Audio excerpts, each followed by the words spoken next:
বিক্রমপুর জঙ্গলের পাশাপাশি দুটো পরিবার বাস করত। একটা গরিব পরিবার আর একটি বড়লোক পরিবার।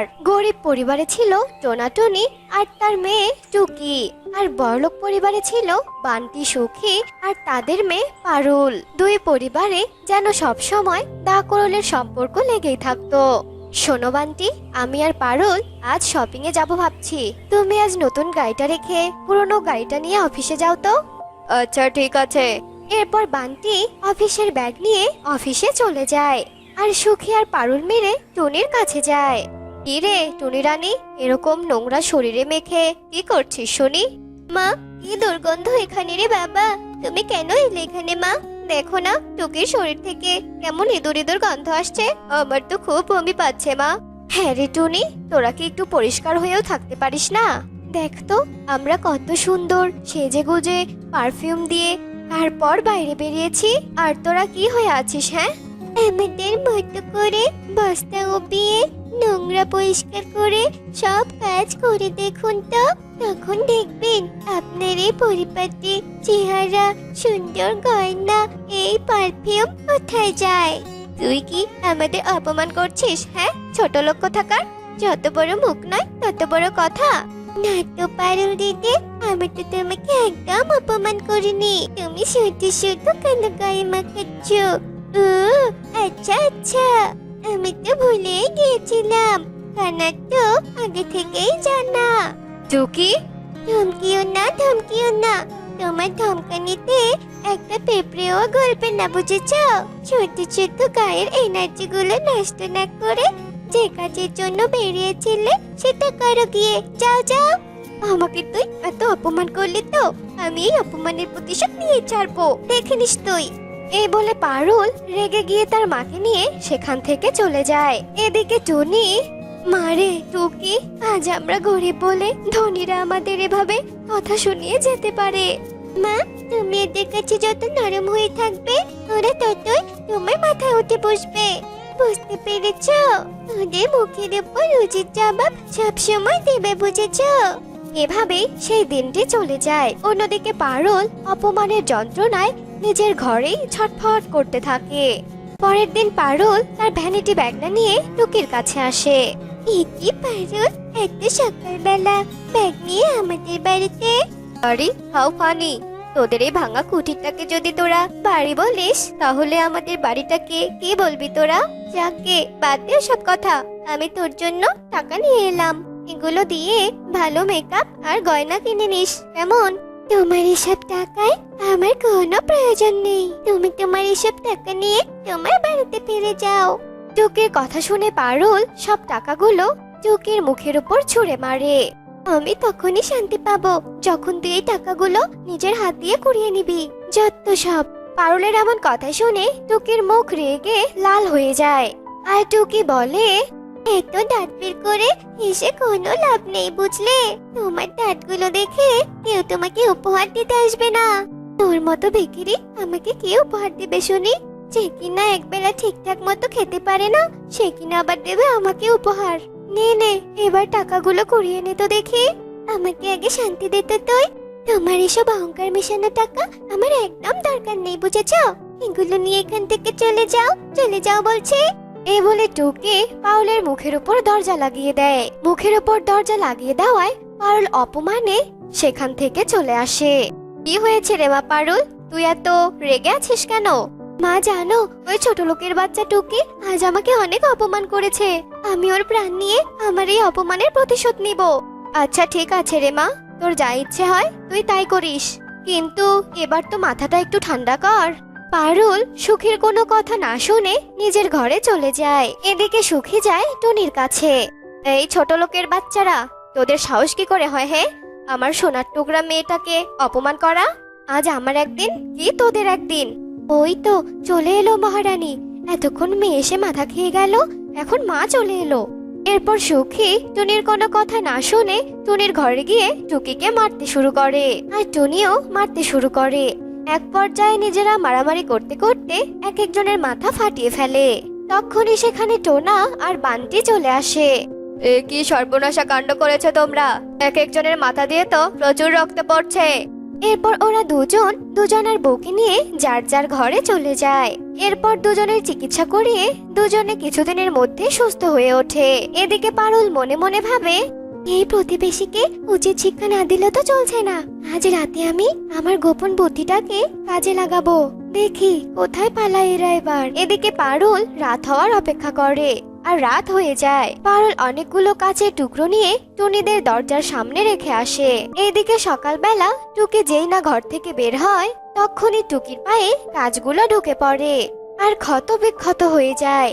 ও মা গো, ও বাবা গো, মরে গেলাম গো, মরে গেলাম। মা, বাবা, আমার পা খুব যন্ত্রণা করছে। এ তোর কি হলো রে মা? এখানে এতগুলো কাচের টুকরো কি করে এলো? এগুলো নিশ্চয় ওই ধনী মেম সাহেবদের কাজ। তুই চিন্তা করিস না রে মা, আমি এক্ষুনি তোর পায়ে মলম লাগিয়ে দিচ্ছি। এরপর টনি মেয়ের পায়ে ব্যান্ডেজ করিয়ে দেয়। ওইদিকে পারুল এসব লুকিয়ে লুকিয়ে দেখছিল আর ভীষণ মজা পাচ্ছিল। এভাবে বেশ কিছুদিন কেটে যায়। এরপর হঠাৎই একদিন সুখী এসে টুনিকে বলে, এই যে মহারানীরা, এতদিন তো এখানে খুব আরাম করেই থেকেছেন, আর এখন থেকে এই জমিটুকু আমাদের। তাই আপনারা বাড়িঘর ভেঙে নিয়ে এখান থেকে চলে যান তো। এই জমি কিছুতেই তোমাদের হতে পারে না। এই জমি আমার স্বামীর ঘাম ছাড়ানো টাকা দিয়ে কেনা জমি। তাই এই জমি ছেড়ে আমরা কোথাও যাব না। মাত্র দুটো ঘর তৈরি করার জমি এটা। এটা নিয়ে এত বাহাদুরি না করে দিয়ে দে তো আমাদের জমি। ঝামেলা করিস না। আমি দেব না এই জমি। তুমি কি করতে পারো করে নাও। আচ্ছা ঠিক আছে, আমিও দেখে নেব তোরা এখানে কি করে থাকিস। এই বলে সুখী সেখান থেকে চলে যায়, আর টোনাও বাড়ি ফিরে আসে। আর টুনি সুখীর জমি দখল করার সব কথা টোনাকে খুলে বলে। সব শুনে টোনা বলে, তোমরা একদম চিন্তা করো না, ধৈর্য ধারণ করো। আমাদেরও সুদিন ফিরে আসবে, তখন আর কেউ আমাদের সাথে খারাপ আচরণ করতে পারবে না। টোনা এসব কথা বলে মনের জোর বাড়িয়ে তোলে। অন্যদিকে বান্টি অফিস থেকে হেঁটে হেঁটে ক্লান্ত শরীর নিয়ে বাসায় ফিরে আসে। এ কি বান্টি, তুমি আজ হেঁটে হেঁটে অফিস থেকে বাড়ি ফিরলে কেন? তোমার গাড়ি কোথায়? সুখী, তাড়াতাড়ি ব্যাগপত্র গুছিয়ে নাও, আমাদের যত তাড়াতাড়ি সম্ভব এখান থেকে চলে যেতে হবে। তুমি এসব কি বলছো বান্টি? তোমার কি মাথা খারাপ হয়ে গেছে নাকি বলো তো? আমার বাড়ি গাড়ি টাকা পয়সা সব শেয়াল বাজারে শেষ হয়ে গেছে। আমি আজ নিঃস্ব হয়ে গেছি। আমার কাছে কোনো কিছু অবশিষ্ট নেই। এখন রাস্তার ফকিরের থেকে আমরা কোনো অংশে কম নই। বান্টির এমন কথা শুনে সুখী আর পারুলের পায়ের নিচ থেকে যেন মাটি সরে যায়। এরপর বাধ্য হয়ে তারা ব্যাগপত্র নিয়ে বাড়ি থেকে বেরিয়ে পড়ে। এদিকে টুনি সুখীদের কাঁদতে কাঁদতে বাড়ি থেকে চলে যেতে দেখে বলে, কি হয়েছে তোমাদের? তোমরা এভাবে কাঁদছো কেন? আর এসব ব্যাগপত্র গুছিয়ে কোথায় যাচ্ছ তোমরা? টুনির কথা শুনে বান্টি টুনিকে সব ঘটনা খুলে বলে। সব শুনে টুনি ওদেরকে বলে, তোমাদের সব হারিয়েছে তাতে কি হয়েছে? আমরা তো আছি। আজ থেকে তোমরা আমাদের বাড়িতেই থাকবে, আর তোমাদের অন্য কোথাও যেতে হবে না। টুনি বোন, আমরা তোমাদের সাথে কত অপমান করেছি, কত অবহেলা করেছি, কত অহংকার করেছি, এরপরেও তুমি আমাদের আশ্রয় দিচ্ছ। তুমি যাই করো না কেন, আমরা তো তোমার প্রতিবেশী। আর একজন প্রতিবেশীর বিপদে আর একজন প্রতিবেশী এগিয়ে আসবে, এটাই তো স্বাভাবিক। আর এটাই তো পরম ধর্ম, তাই না? এরপর সুখী নিজের ভুল বুঝতে পায় আর কখনো অহংকার করে না, আর টুনির কাছে অনেকবার করে ক্ষমা চায়। এরপর থেকে সুখী ইটভাটায় কাজ করে টুনির মতো তার সংসার চালাতো। একটা আম কালুর মাথায় পড়ে, আর সঙ্গে সঙ্গে কালুর ঘুম ভেঙে যায়। বাবা, মাথায় যে বড্ড ব্যথা পেলাম। এটা আমি কি দেখছি? এটা তো একটা সোনার আম, কিন্তু এই আম গাছে তো কোনো সোনার আম নেই, সবই তো স্বাভাবিক আম দেখছি। তাহলে এই সোনার আম কোথা থেকে এলো? কালু যখন এসব বলছিল তখনই আম গাছ কথা বলে ওঠে, আমি আমি গো, আমি তোমায় সোনার আমটা দিয়েছি। আম গাছকে কথা বলতে দেখে তো কালু একদম অবাক হয়ে যায়। কি, তুমি তো একটা গাছ, আর গাছ হয়ে তুমি কিভাবে কথা বলছো? আসলে আমি একটা জাদুই আম গাছ, আর আমি তাই কথা বলতে পারছি। আর তুমি আমাকে দেখে ভয় পেও না। ও আচ্ছা, কিন্তু তুমি আমাকে এই সোনার আমটা কেন দিয়েছো বলো তো? আসলে এক তান্ত্রিক আমাকে তার মায়াশক্তি দ্বারা আবদ্ধ করে রেখেছে, কারণ তান্ত্রিক আমার জাদু শক্তি কেড়ে নিতে চায়। কিন্তু আমি ওই মায়াজাল থেকে মুক্তির জন্য এক সাধু বাবার কাছ থেকে পরামর্শ নিয়েছিলাম। তিনি বলেছেন আমি যদি কোনো সৎ পাখিকে এই জাদুর সোনার আম দিয়ে সাহায্য করি, আর ওই পাখি যদি এই সোনার আম দিয়ে সমাজের অসহায় দরিদ্র পাখিদের সাহায্য করতে পারে, তবেই আমি নাকি এই মায়াশক্তির জাল থেকে মুক্তি পাবো। আর তোমাকে দেখে আমার সৎ পাখি মনে হয়েছে, তাই এই আমটা আমি তোমাকে দিলাম। আম গাছের মুখে এমন কথা শুনে কালু কাকের মনে লোভ জন্মায়, আর সে মনে মনে ভাবে, আরে আরে, এ তো দেখছি মেঘনা চাইতেই জল। এই গাছটা তো আমাকে সৎ পাখি মনে করেছে। যাক, ভালোই হয়েছে, এই সুযোগটাকে কাজে লাগাতে হবে। এই গাছের কাছে নিজেকে ভালো পাখি প্রমাণ করতে হবে, তবে অনেক সোনার আম পাবো আর অনেক বড়লোক হয়ে যাব। কালু এসব মনে মনে ভাবছিল আর হাসছিল। আর অন্যদিকে, কি হলো পাখি, তুমি এত কি ভাবছো? তুমি কি আমার কথায় রাজি আছো? বলো, তুমি কি এই সোনার আম ভালো কাজে ব্যবহার করবে? বলো বলো আমাকে। হ্যাঁ হ্যাঁ, নিশ্চয়, আমি এই সোনার আম ভালো কাজে ব্যবহার করব। আমাদের বনের অসহায় পাখিদের সাহায্য করব। কিন্তু আম গাছ, এই একটা আম দিয়ে তো আমি সামান্য কিছু টাকা পাবো। তুমি বরং আমাকে আর কয়েকটা সোনার আম দাও, যাতে করে সেগুলো বিক্রি করে আমি অনেক টাকা পাই, আর সেসব টাকা ভালো কাজে বেশি বেশি করে ব্যবহার করতে পারি। কালু কাকের কথা শুনে আম গাছ ভীষণ খুশি হয় আর আরো কয়েকটা সোনার আম দেয়। কালু সেসব সোনার আম নিয়ে বাড়িতে চলে আসে আর তার স্ত্রী কাকলি কাককে সব ঘটনা খুলে বলে। সব শুনে কাকলি বলে, ও মা গো মা, এসব তো ভালো কথা কালু। তুমি যদি এই সোনার আমগুলো বিক্রি করো, আর তুমি তো অনেক টাকা পাবে, আর সেসব টাকা তুমি সমাজে ভালো কাজে ব্যবহার করবে। তাহলে তো সমাজ সেবাও হবে, আর ওই জাদুর আম গাছটাও মায়াজাল থেকে মুক্তি পাবে। চুপ করো তো কাকলি। শোনো, ওসব সোনার আম বিক্রি করলে আমি অনেক টাকা পাবো, আর আমরা অনেক ধনী হয়ে যাব। অযথা বনের পাখিদের সাহায্য করে কি লাভ বলো তো? আমি কাউকেই সাহায্য করব না। শোনো যজ্ঞু, এত লোভ কিন্তু ভালো নয়। পরবর্তীতে আবার তোমার এই লোভের কারণে যেন পস্তাতে না হয়। শোনো কাকলি, এত জ্ঞান দিও না তো। তোমার এসব জ্ঞান শুনতে আমার একদম ভালো লাগছে না। এখন যাও তো বাবু এখান থেকে, আমাকে তাড়াতাড়ি খেতে দাও। আমার বড্ড খিদে পেয়েছে, ফ্রেশ হয়ে আসছি। এসব বলে কালু ফ্রেশ হয়ে আসে আর খাবার খেতে শুরু করে। খাবার খাওয়া শেষ হলে সেই সব সোনার আম নিয়ে কালু বাজারে যায়। সোনার আম বিক্রি করে কালু অনেক টাকা পায়, কিন্তু কালু সেসব টাকা অন্যদের সাহায্য না করে নিজের কাছেই রেখে দেয়। এভাবে কালু কয়েকদিন পর পর সেই আম গাছের কাছে যেত আর মিথ্যে মিথ্যে পাখিদের সাহায্য করার নাম করে জাদুই আম গাছের কাছ থেকে সোনার আম নিয়ে আসতো। আর কিছুদিনের মধ্যে কালু অনেক বড় লোক হয়ে যায়, বাড়ি গাড়ি সব কিছু কেনে, আর কাকলিকে গহনাও বানিয়ে দেয়। কিন্তু কালু কাকের লোভ কখনো কমেনি। সে আবারও সেই আম গাছের কাছে যায় আর আম গাছকে গিয়ে বলে, আম গাছ, তুমি আমাকে এতদিন যা আম দিয়েছিলে সেগুলো আমি বনের সব অসহায় পাখিদের মাঝে দান করে দিয়েছি। আমি অনেক ভালো কাজ করেছি জানো। এখন তো আরো সোনার আম লাগবে গো। তাই বলি কি, তুমি আজ আমাকে আরো 500 সোনার আম দাও, তাহলে আর বারবার তোমার কাছে আসতে হবে না, আর সময়ও বেঁচে যাবে। বলো। চুপ কর বেঈমান লোভী কাক, তোকে আর আমি কখনো একটাও সোনার আম দেব না। সোনার আম তো দূরে থাক, তুই আমার কাছ থেকে একটা পচা আমও আর পাবি না, বুঝেছিস? তুই আমার সাথে বিশ্বাসঘাতকতা করেছিস। এই সোনার আমগুলো তুই কোনো ভালো কাজে ব্যবহার করিসনি, তাই তো আমার মায়া শক্তির জাল এখনো কাটেনি। তুই এসব নিজেই আত্মসাৎ করেছিস, তাই না? না না আম গাছ, তুমি ভুল ভাবছো। আমি সত্যি এই সোনার আম দিয়ে বনের পাখিদের সাহায্য করেছি, বিশ্বাস করো। দেখো, তুমি যদি আমায় আম না দাও, তাহলে আমি বনের মোড়ল মশাইয়ের কাছে বিচার দেব। এই আমি বলে দিলাম।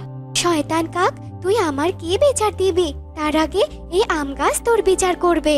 আমি তোকে অভিশাপ দিলাম, তুই সব হারিয়ে একেবারে নিঃস্ব হয়ে যাবি, ধ্বংস হয়ে যাবি তুই। কালু কাক আর কোনো কথা না বাড়িয়ে সেখান থেকে চলে যায়। আর এদিকে এক টোনা মন খারাপ করে সেই গাছের নিচ দিয়েই যাচ্ছিল। টোনা আম গাছের গোড়ায় বসে কাঁদতে থাকে আর বলতে থাকে, হায় ঈশ্বর, আমি এখন কি করব? আমার কাছে তো কোনো টাকাও নেই। বাবা, আমি মনে হয় তোমার ইচ্ছেটা আর পূরণ করতে পারবো না বাবা। আমাকে তুমি ক্ষমা করে দিও বাবা। এসব কথা বলে টোনা অনেক কাঁদতে থাকে। টোনার এসব কথা শুনে আম গাছ কথা বলে ওঠে।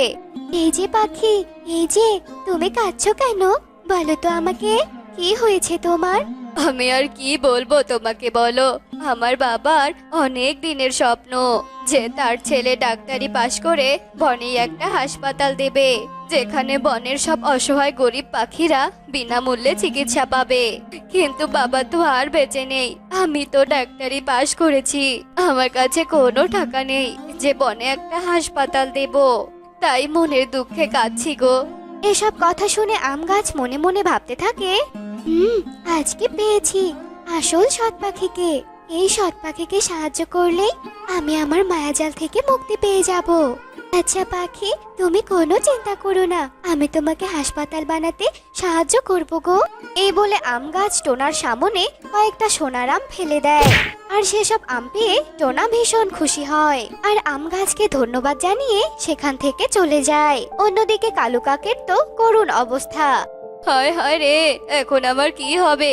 কেন যে আমি এতগুলো টাকা ঋণ নিলাম, কে জানে। এখন তো পাওনাদাররা আমাদের বাড়ি ছাড়া করবে গো গিন্নি। আম গাছও তো বলেছে আমাকে আর সাহায্য করবে না। কালু, তুমি কোনো চিন্তা করো না, আমি কিছু সোনার আম তোমার আড়ালে লুকিয়ে রেখেছিলাম। তুমি না হয় সেসব বিক্রি করে পাওনাদারদের সব টাকা শোধ করে দাও। এই কথা বলে কাকলি আলমারিতে লুকিয়ে রাখা সোনার আমগুলো নিয়ে আসে। আর তা দেখে তো কালু ভীষণ অবাক হয়ে যায়। এ কি কাকলি, এই সোনারামগুলো পচে গেল কি করে? হ্যাঁ, ছি ছি ছি, কি দুর্গন্ধ বের হচ্ছে। হায় হায় হায় রে, এটাই বুঝি আমার লোভের প্রাপ্য। আম গাছ আমার বিচার করেছে গো, বিচার করেছে। আম গাছের বিচারে আজ আমি ধ্বংস হয়ে গেলাম। কালু আর কাকলি যখন এসব কথা বলছিল, ঠিক তখনই সেখানে পাওনাদাররা আসে আর তাদের টাকা না পেয়ে কালু আর কাকলিকে মেরে সেখান থেকে তাড়িয়ে দেয়। আর অন্যদিকে টোনা আম গাছের সোনার আম বিক্রি করে বড় একটা হাসপাতাল দেয়। আর সেই হাসপাতালে টোনা গরিব অসহায় পাখিদের বিনা টাকায় চিকিৎসা করে। টোনার এমন সৎ কাজের ফলে জাদুই আম গাছ শয়তানি তান্ত্রিকের মায়াজাল থেকে মুক্তি পেয়ে যায় আর আম গাছ ভীষণ খুশি হয়ে যায়। তো বন্ধুরা, আমাদের আজকের গল্পটি তোমাদের কাছে কেমন লেগেছে তা কমেন্টে জানাতে ভুলো না কিন্তু। যাই যাই, আমি বরং ওখানেই যাই। বাচ্চারা, আজকের মতো তোমাদের পড়াশোনা শেষ। যাও যাও, সবাই সাবধানে বাড়িতে ফিরে যাও। আর হ্যাঁ, কাল সময় মতো সবাই স্কুলে চলে আসবে, কেমন? ঠিক আছে স্যার। এই এই, চল চল, সবাই চল। কি মজা, ছুটি, গরম গরম রুটি। কি মজা ওই তো কত পাখির ছানা। স্কুলের ভেতরে এতগুলো ছানা ছিল, আর আমি কিনা শুধু শুধু এত কষ্ট করে খুঁজে হয়রান হচ্ছিলাম।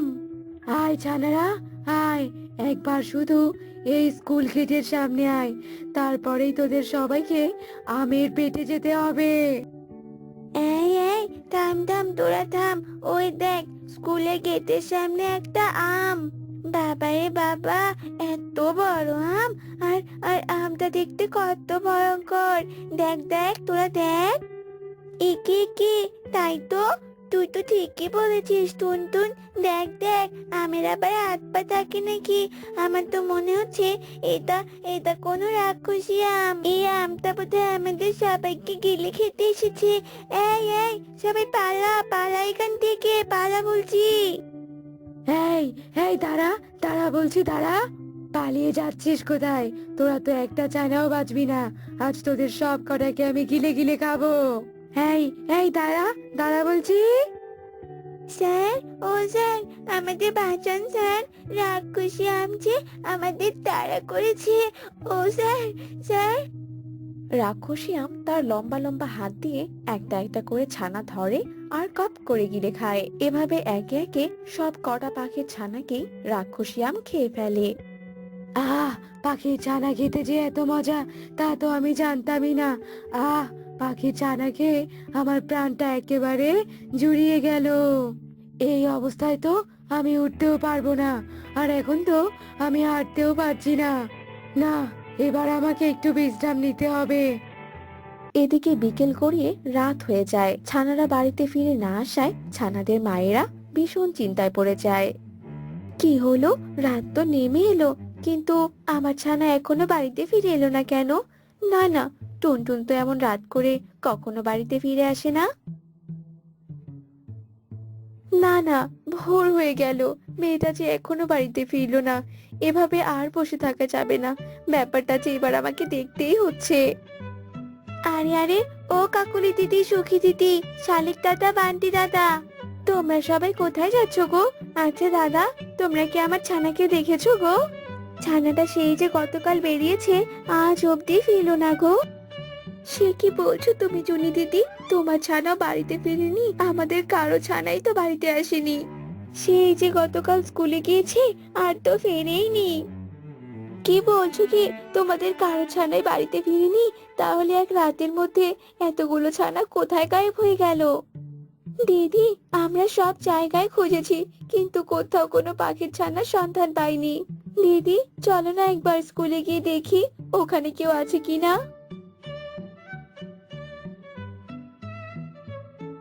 কি আপনারা সব গার্জিয়ানরা হঠাৎ স্কুলে? আমি তো কোনো মিটিং এর আয়োজন করিনি, তাহলে যে হঠাৎ করে আপনারা? তা শুধুমাত্র আপনাদেরই দেখছি। আপনাদের ছানা কোথায়? ওরা তো আজ স্কুলে পড়তে এলো না। পড়তে আসবে কি করে? আপনি তো আমাদের ছানাদের আটকে রেখেছেন। বলুন, সত্যি করে বলুন, আমাদের ছানাদের আপনি কোথায় আটকে রেখেছেন? আপনারা এসব কি বলছেন বলুন তো? আমি তো এসবের কিছুই বুঝতে পারছি না। বুঝবেন কি করে? আমাদের ছানাদের তো পড়ানোর নাম করে আটকে রেখেছেন। দয়া করে আমাদের ছানাদের আপনি ছেড়ে দিন। কাল থেকে যে আমাদের ছানারা ঘরে ফেরেনি। কি বলছেন কি এসব? আপনাদের ছানারা ঘরে ফেরেনি? কিন্তু আমি তো গতকাল সময় মতোই সবাইকে ছুটি দিয়েছি। দেখুন দাদা, আমরা ওসব কিছুই বুঝি না। আমরা তো আপনার কাছে আমাদের ছানাকে পাঠিয়েছিলাম। এখন যে করে হোক আপনি আমাদের ছানাদের এনে দিন, আর নইলে কিন্তু আমরা পুলিশ ডাকতে বাধ্য হব। না না, আপনারা দয়া করে শান্ত হন। আমি দেখছি দেখছি কি করা যায়। আমার জানাশোনা একজন বুড়িমা আছে, উনি গণনা করে হারিয়ে যাওয়া জিনিসের খোঁজ দিতে পারেন। চলুন চলুন আমার সাথে, সবাই মিলে আমরা সেখানেই যাই, চলুন। বুড়িমা, আপনি তো সবই শুনলেন, এবার দয়া করে কিছু একটা করুন না বুড়িমা। ছানাদের খুঁজে না পেলে যে আমার বড্ড বিপদ হবে, আপনি দয়া করুন বুড়িমা। শান্ত হ বাছা, তুই শান্ত হ। আমি আমার ধ্যান শক্তি দ্বারা দেখছি ব্যাপারটা। সর্বনাশ, তোদের বনে যে একটা রাক্ষসী আমের আগমন ঘটেছে। ওই রাক্ষসী আমের পেটের ভেতরেই যে পাখিদের ছানা আছে। ওই রাক্ষসী আমি তোদের ছানাদের গিলে খেয়েছে রে। সে কি সাংঘাতিক কাণ্ড! আমের পেটে কিনা পাখির ছানা! এটা কি করে সম্ভব? ইগল দাদা, আপনি আমাদের মাফ করবেন, আমরা না বুঝে আপনার দোষ দিয়েছি। কিন্তু বুড়িমা, এবার আমরা আমাদের ছানাদের কি করে রক্ষা করব? এর উপায় আমার জানা নেই, বুদ্ধি দিয়ে কাজ করতে হবে। আমি তো শুধু হারানো জিনিসের খোঁজ দিতে পারি মাত্র। বুদ্ধি? আমি একটা বুদ্ধি পেয়েছি বুড়িমা। আপনি শুধু এবার বলুন ওই রাক্ষসী আম কোথায় আছে, তারপরে আপনি দেখবেন আমার বুদ্ধির খেলা। ওই রাক্ষসী আম পুরনো বটতলার নিচে বসে আছে। উফ বাবা, পেটের ভেতরে পাখির ছানাগুলো কেমন ক্যাচ ক্যাচ করছে। গিলে খাওয়ার কারণে এরা তো দেখছি হজমই হচ্ছে না। আসলে এদের চিবিয়ে চিবিয়ে খাওয়া উচিত ছিল। ও বাবা গো, ও মা গো, পেটটা আমার খুব জোরে ব্যথা করছে। কেন যে এদেরকে খেতে গেলাম? নড়তেও পারছি না, চড়তেও পারছি না, হাঁটতেও পারছি না, বসতেও পারছি না। মরণ দশা হলো আমার। তাই বুঝি আমরা খুশি? তোমার পেটের ভেতর খুব ব্যথা হচ্ছে, তাই না গো? তবে আমি চাইলে তোমার পেটের ব্যথা ঠিক করে দিতে পারি। তুমি তুমি সত্যি বলছো? তাহলে দাও দাও, আমার আমার পেটের ব্যথা ঠিক করে দাও, সুস্থ করে দাও আমাকে। আহ আহ আমার পেটটা যে খুব ব্যথা করছে। কেন যে একটা ফল হয়ে আমি পাখির ছানাকে খেতে গেলাম কে জানে। আমরা খুশি, তুমি চোখ বন্ধ করো, আমি তোমার পেটের ব্যথা সারিয়ে দিচ্ছি। টুনির কথা মতো রাক্ষসী আম চোখ বন্ধ করে। এই সুযোগে টুনি আমের শরীরে ইঞ্জেকশন দিয়ে অজ্ঞান হওয়ার ঔষধ মিশিয়ে দেয় আর একে একে আমের পেট থেকে সব ছানাদের বের করে নিয়ে আসে। উফ মা, তুমি আমাদের বড্ড বাঁচা বাঁচালে গো। আর একটু হলে তো আমরা দম বন্ধ হয়ে মারা যেতাম। তোরা সবাই এক সাইড হওয়া ছাড়া, আরো একটা কাজ যে আমার বাকি আছে। সর সর। তারপর টুনি আমের পেটের ভেতরে একটা বোম রেখে সেলাই করে দেয় আর ছানাদের নিয়ে সেখান থেকে চলে যায়। তো বন্ধুরা, ততক্ষণে তোমরা বলো 9 + 9 = কত হয়? অ্যান্সারটি অবশ্যই কমেন্টে জানাবে। টুনি বাচ্চাদের নিয়ে সেখান থেকে চলে যাওয়ার পরপরই আমের পেটে বম ব্লাস্ট হয় আর রাক্ষসী আম সেখানেই ধ্বংস হয়ে যায়। সত্যি টুনি দিদি, তোমার বুদ্ধির তুলনা হয় না। আজ তোমার জন্যই আমের পেট থেকে সব পাখির ছানারা মুক্ত হলো। এবার থেকে আমাদের সাবধান থাকতে হবে গো। তো বন্ধুরা, আমাদের আজকের গল্পটি তোমাদের কাছে কেমন লেগেছে? গল্পটি ভালো লেগে থাকলে অবশ্যই আমাদের ছোট্ট চ্যানেলটি সাবস্ক্রাইব করে দিও, যাতে এরকম নতুন নতুন গল্প আমরা রোজ রোজ তোমাদের কাছে পৌঁছে দিতে পারি। দেখা হবে পরের কোনো গল্পতে। সেই পর্যন্ত জানতে যাচ্ছিস বুঝি? হ্যাঁ দিদি, কেন গো, কিছু বলবে নাকি? হ্যাঁ রে, আমার ঘরে কোনো পানি নেই আর আমিও অনেক ব্যস্ত। এখন কুয়োতে যেতে পারবো না। তুই আমার কলসটা নিয়ে গিয়ে এক কলস পানি এনে দে তো বোন। আচ্ছা ঠিক আছে দিদি, কলসটা দাও।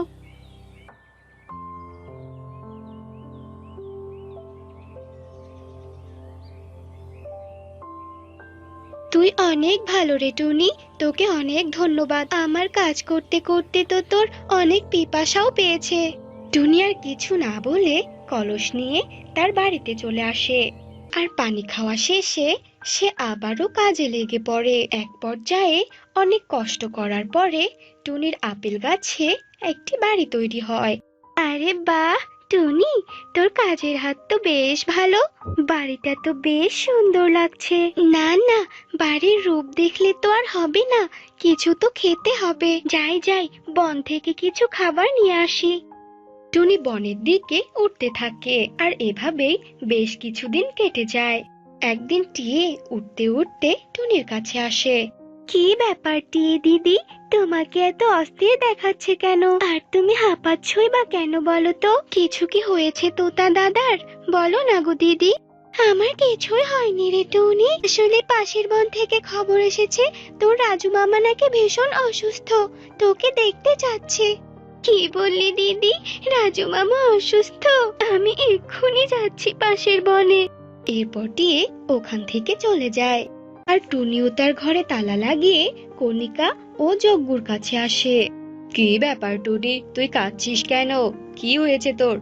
দাদা, পাশের বনে আমার মামা থাকে, ওই মামা নাকি ভীষণ অসুস্থ। আমি মামাকে দেখতে যাচ্ছি।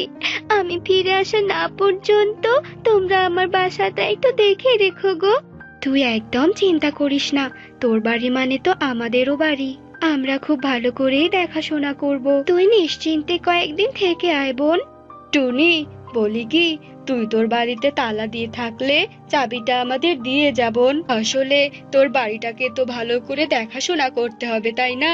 টুনি যজ্ঞুর এমন কথা শুনে আর কিছু না ভেবে যজ্ঞুকে চাবিটা দিয়ে দেয় আর কাঁদতে কাঁদতে সেখান থেকে চলে যায়। এরপর যজ্ঞ কণিকা একে অপরের দিকে তাকিয়ে বলতে থাকে, কণিকা, আজ হবে মজা গো মজা। ওকা টুনি ওর বাড়ির চাবি আমাদেরকে দিয়ে গেছে। হা হা হা, কয়েকদিন আর কষ্ট করে আমাদের খাবার খুঁজতে হবে না। আজ থেকে তো আমরা টুনির জমানো খাবার খাবো। কি যে ভালো লাগছে বলো। ঠিক বলেছ, চলো তাড়াতাড়ি। যজ্ঞ, ওই দেখো আলমারিতে শস্যদানা সাজানো। চলো চলো, শস্যদানা খেতে শুরু করি। না না, আমি শস্যদানা খাবো না, আমি তো মিষ্টি ফল খাবো। ওই দেখো টেবিলের উপর সাজানো অনেক মিষ্টি ফল। কতদিন হলো মিষ্টি ফল খাই না, আজ পেট ভরে খাবো। কণিকা শস্য দানা আর যজ্ঞ ফল খেতে থাকে। আহ, কি যে শান্তি! এখন যাই, টুনির মেকআপ নিয়ে একটু সাজুগুজু করি। কতদিন হলো ভালো করে সাজি না। যজ্ঞ, দেখো তো আমাকে কেমন লাগছে। আরে বউ, তোমাকে তো একদম ললিতার মতো লাগছে। এমন সুন্দর তোমাকে বিয়ের দিনও লাগেনি, সত্যি বলছি।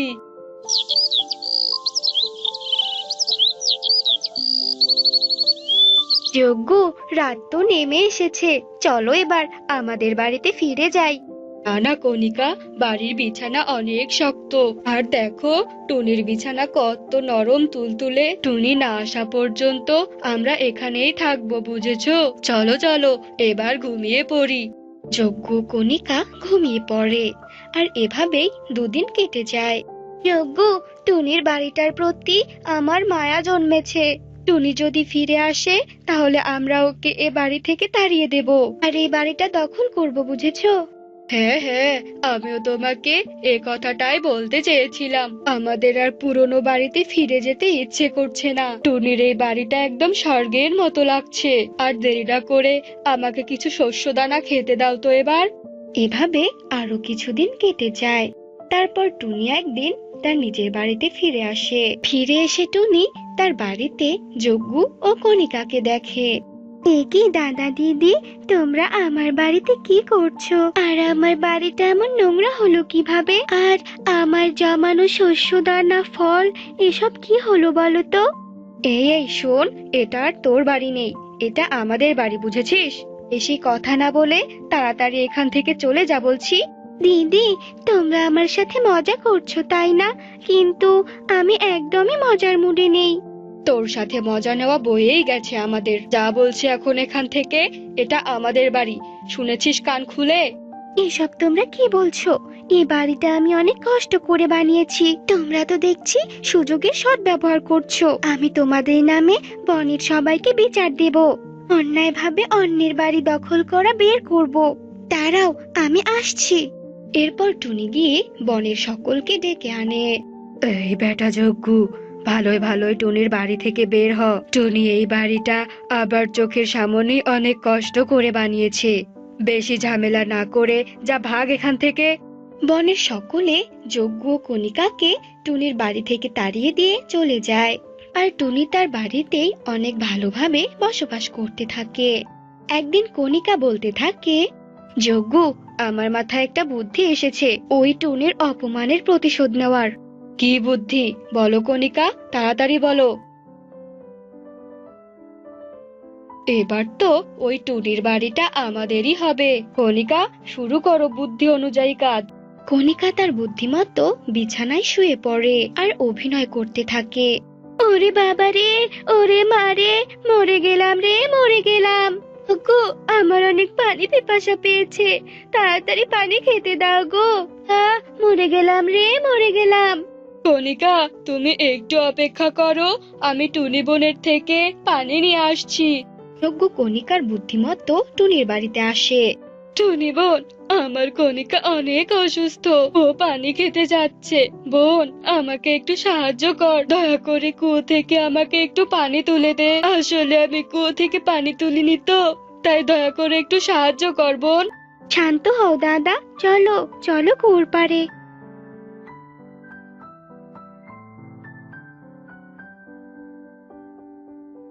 ওরে বাবা রে, ডুবে গেলাম রে, ডুবে গেলাম। টুনি বোন, বাঁচা, বাঁচা আমাকে তুই। শয়তান যজ্ঞ, এবার আমি সব বুঝতে পেরেছি। তুই আমাকে ধাক্কা দিতে গিয়ে নিজেই কুয়োতে পড়ে গিয়েছিস। আমি তো তোদের সব পরিকল্পনা শুনে নিয়েছিলাম। আমি তোকে কিছুতেই সাহায্য করব না, শয়তান কালুকা। বোন আমার, আমি ভুল করেছি, আমাকে ক্ষমা করে দে। আজকের পর থেকে তোর সাথে আর খারাপ আচরণ করব না। তুলে নে বোন, তুলে নে আমায়, আমি যে ডুবে যাচ্ছি, তোর পায়ে পড়ি বোন। যজ্ঞুর এমন কাকুতি মিনতি দেখে টুনির ভীষণ মায়া হয়। এরপর টুনি রশি দিয়ে যজ্ঞুকে উপরে তুলে নেয়। এবার বুঝতে পেরেছো, অন্যের ক্ষতি করতে গেলে নিজেরই ক্ষতি হয়। এবারের মতো ক্ষমা করে দিলাম, কিন্তু আর একবার ভুল করলে আর কখনো ক্ষমা করব না। সোজা শাস্তি দেব, বুঝেছো? এরপর টুনি সেখান থেকে চলে যায় আর যজ্ঞ ওখানে দাঁড়িয়েই কাঁদতে থাকে। তো বন্ধুরা, আমাদের আজকের গল্পটি আপনাদের কাছে কেমন লাগলো তা অবশ্যই জানাবেন।